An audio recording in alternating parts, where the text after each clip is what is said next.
This is SportsCenter with Elle Duncan. These are big facts. Welcome into SportsCenter. PTI is going to be back in just a few minutes. They've got their thoughts on the playoff team that impressed them the most yesterday. Plus, Dan Orlovsky is going to break down the keys to the CFP title game and the Steelers' success with their new look offense. We'll also get into Week 18 scenarios in the NFL. But back to the biggest story after both semis came down to the final play. For much more on Tomlin's decision, we turn to our NFL insider, Dan Graziano, with much more. We're 7-8 days removed from Christmas. Here we thought Rudolph's job was over. What more can you tell us about Tomlin's decision to stick with Mason? Listen, they have been leaps and bounds better with Rudolph under center. Elsewhere in the AFC playoff race, we've got the Dolphins, and they've officially lost Bradley Chubb. You know he's done for the season with a torn ACL. He's not the only injury that they're dealing with right now, though. Can you walk us through some of them and start right there with Tua Tagovailoa, Dan?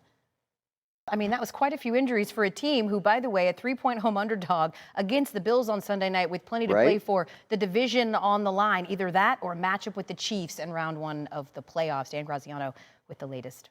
Little championship game set for Monday night. We bring in Dan Orlovsky. The Huskies had never made it to a title game. Apparently, they just needed a shot of penicillin.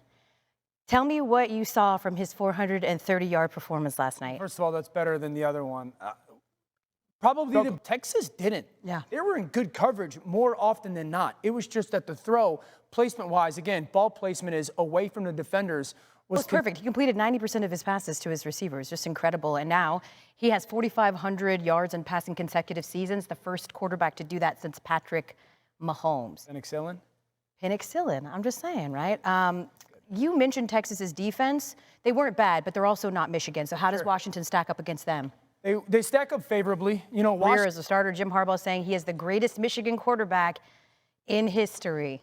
I'm a McCarthy fan. I think his game is spectacular. So I don't know if I agree.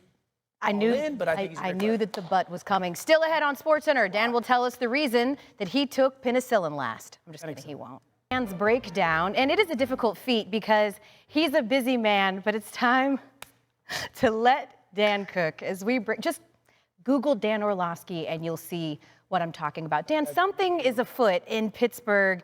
Kenny Pickett is ready to go, but Mike Tomlin is going to stick with Mason Rudolph anyway, who has 100% helped change this offense. How's he done it?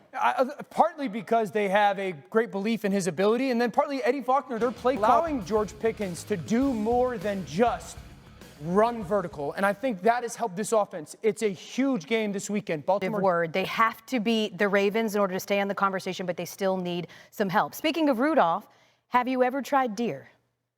Venison, you mean? Yes. I have once. Not a fan. Too gamey, I believe. It was actually pretty good. It tastes like short rib. Okay. I think the one thing that we've discovered, I think the one thing we've discovered is that while Dan is not a foodie, he is a footy. Grow up. Time game. Watch that backcourt matchup. I knew that we would get high-level analysis. High level. And I minced what I said. Oh, another, and I'm easier to pronounce my name, some of those hockey guys. True. Can't really mess up Coach. Seth Friedenberg, we're going to get out of here and get you some hockey. See you tomorrow.